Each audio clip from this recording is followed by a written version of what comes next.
Hey everyone, today I'm going to show you how to change file and folder permissions in Windows 11. Without any further ado, let's get started. First, make sure your Windows 11 computer is completely loaded up and ready to go.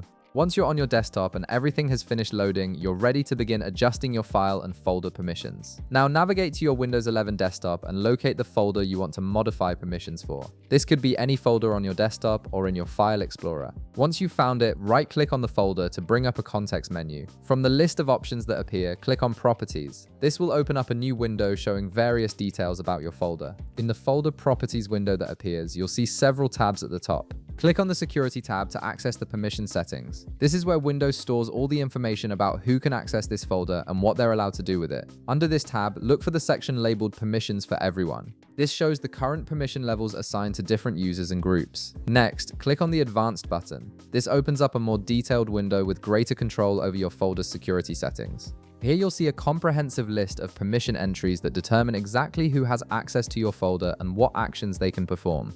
This advanced window is powerful because it gives you complete control over adding new permission entries, removing existing ones, or modifying the access levels for specific users or groups. Take your time to review the permission entries and make any changes you need. You can add new users, remove users who shouldn't have access anymore, or adjust the level of permissions each user has, whether that's read-only access, full control, or something in between. Once you've finished configuring all your permission settings exactly how you want them, click on Apply to save your configuration. This will immediately implement your new permission settings and ensure your folder is protected according to your specifications. And that's it. You've successfully changed the file and folder permissions in Windows 11, giving you full control over who can access your important files. If this video helped you out, be sure to leave a like, subscribe, and I'll see you in the next one.